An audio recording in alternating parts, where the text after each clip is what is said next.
Brought to you by PrayLatin.com, makers of prayer cards featuring complete English phonetic renderings of Latin pronunciations. 4.5 years ago, Archbishop Carlo Maria Vigano released his initial testimony about the role of Francis in hiding the Ted McCarrick problem in the church, and specifically Francis's role in trying to rehabilitate Ted McCarrick himself. He followed that with a series of more exposés showing how deep the rot runs in the church, specifically on that problem, before in 2019 beginning to branch out and talk about the role of the church as a servant of secular powers in contradiction to the mission of the church, all done by Bergoglio himself. Some have grown weary of Vigano's writings. Others think of him as a champion of the faith. Either way you think of him, he has certainly gotten under the skin of Francis because out of nowhere, Francis insults Vigano in an interview given to the South American press, though he never names Vigano explicitly, but it's obvious who he's talking about. Francis accuses Archbishop Vigano of essentially being a Judas Iscariot and of barely being Catholic, which is deeply ironic if you think about it at all for any length of time. But this brings to light one of the things that really does need to be discussed, and that is the attempts by Francis to change the church because his mission of synodality and enlarging the space of our tent and all the rest of that stuff has resulted in the watering down or even total abandonment of church teaching on many moral issues that the church simply cannot negotiate with the world. That is the crux of much of Vigano's arguments against Francis, to the point where it's pretty obvious that Francis is serving some kind of program meant to undermine the church. And it is this criticism that Francis is responding to because at the end of the day, what does Francis keep repeating? Unity, unity, unity. He prizes unity, meaning the bishops falling in line behind him and not resisting the weird things he's doing to the church. The interview in question was done by the South American news outlet Infobay, which is a pretty big news website in South America. Think of the National Catholic Register or something of that size, and you'll get the idea of the reach that it has. Headline from Infobay: Pope Francis, I want to go to Argentina. Sorry for laughing, but that's an odd statement coming from a man who has not one time set foot in his home country since allegedly becoming pope, and has, in fact, made a few trips to South America, but has noticeably avoided going to Argentina, where it is reported that the locals aren't exactly fond of him. But our story isn't about whether Francis wants to go to Argentina or not. It's about his slam on Archbishop Carlo Maria Vigano. Now, to be fair, it was inevitable that Francis would respond in some way to Vigano, who often sends insults Francis's way through pointing out, facts, and how the things Francis and his allies amongst the modernists in Rome are doing to work against the deposit of the faith. Vigano regularly issues letters. I publish most of them here. Francis is asked by his interviewer questions on a number of topics, but what is of interest to us here is his response to a question about whether the resistance from the bishops of the church in Rome to his ideas or changes that he is pushing for, what his thoughts are on those things. So here's Francis's response to the question. It is kind of lengthy.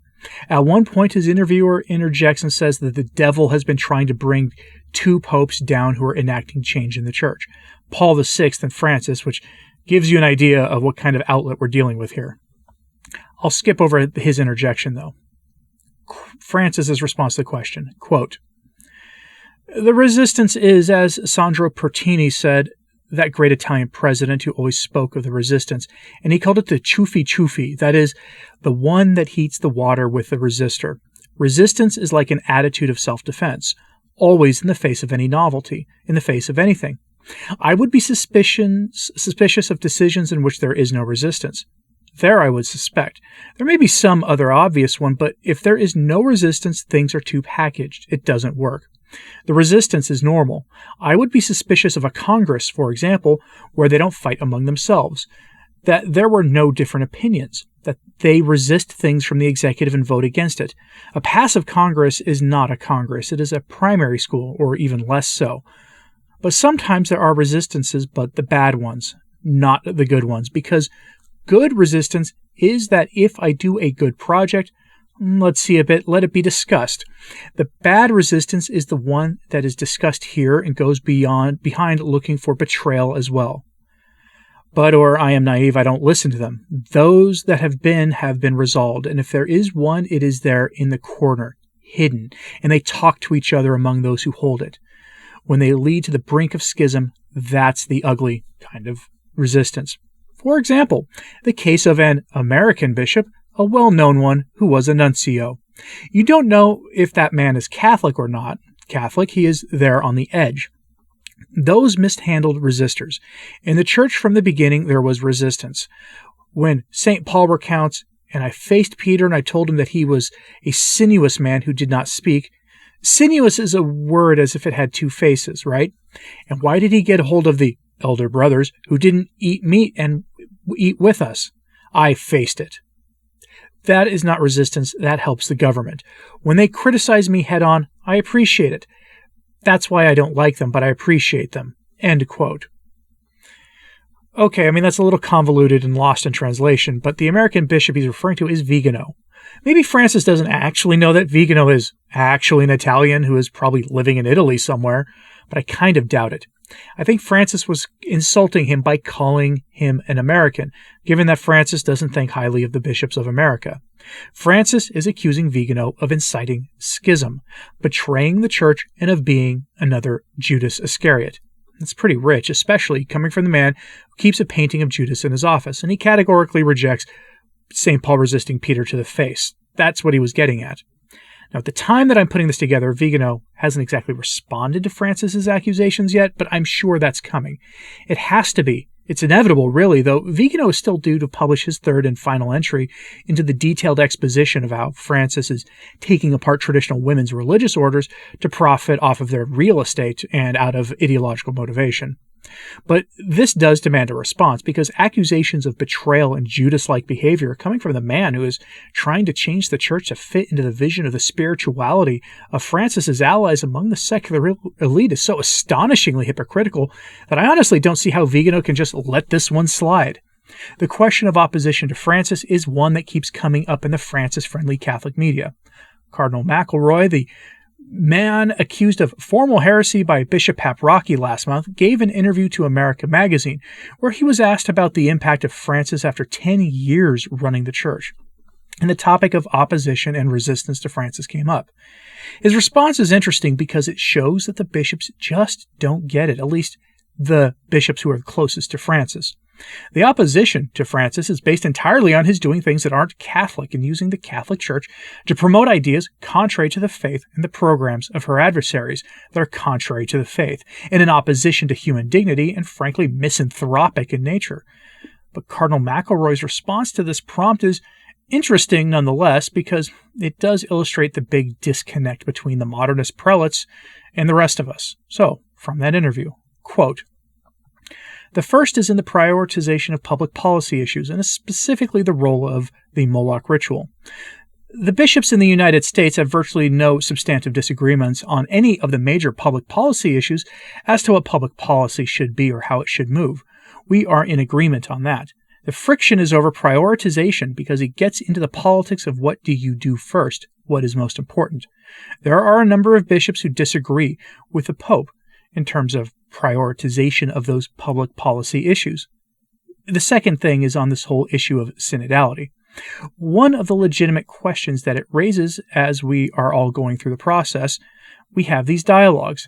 People have brought forth important concerns and needs across the world, but they are also conflicting ones. How does this all come together? How does it not end up in a mess? Many of our bishops are men of faith, but they do not like to make leaps of faith. In synodality, one has to take a leap of faith. You really have to say, okay, this process of going forward, we believe God is there and God is going to lead us to a good outcome, a spiritually rich, unified outcome. But I will tell you, I suppose, on many issues of life, I do not like making leaps of faith. There is an uneasiness about synodality among the bishops in the United States that arises from that question, and that accelerates opposition to where the Pope wants to go. For me, it is an easier question, because I went through the Amazon Synod. I saw how at the beginning there were all different points of view and different questions, but through that month-long synod building on the conversations that had been done in the Amazon beforehand. They were able to come to outcomes which did not have everything I was hoping for, but there was a near universal sense that God had been present, bringing it to a place of unity, and with rich outcomes." End quote. That is a very lengthy quote, but it does show a couple of things. One of them is that Francis's favorites in the U.S. simply doesn't understand what the opposition is about, and two, he hints that we need to put aside the issue of the Moloch ritual aside. But we can get an idea of what Vigano would actually say about all this. You see, in late December of 2022, Vigano responded to the laicization of Father Frank Pavone with a blistering statement that illustrates the problems in Rome and his thoughts on the real cost of Francis sitting on the throne of Peter. Perhaps this statement stung Francis personally because Vigano employs similar language against Francis that Francis himself often uses against all those mean trads, especially the ones on the internet.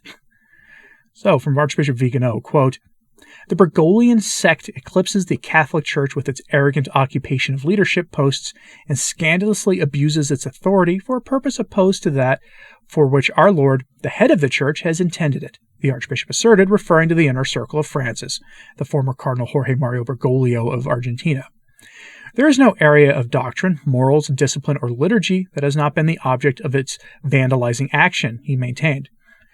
Referring to Pope Francis and his decision-makers as, quote, "the Roman Sanhedrin," the Archbishop went on to observe that body appears to have, quote, "a purpose of persecuting the good and promoting evildoers," and used the, quote, "cancellation of Pavone" as a prime example. Vigano wrote of the priest's dismissal from the priesthood, quote, "is being carried out with ferocious obstinacy, both in order to feed an environment of fear among the clergy so as to constrain them into servile and fearful obedience, and also to create disorientation and scandal among the faithful and others who still look to the Church as a moral point of reference." End quote. None of that is wrong. I thought giving Vigano the last word on this would be a good idea, since we haven't actually heard him respond yet. But when he does, I'll bring that to you, because I think it's inevitable. But I'm curious what you think about this. Is there something ironic about Francis accusing Vigano of being a Judas? Do you think he called him an American as an insult? Do you think Francis is right? Let me know in the comments, please. Like and subscribe if you haven't, it does help. I was just sharing this on social media, that helps a lot too. As always, pray for the Church. I'm Anthony Stine. Ave Maria.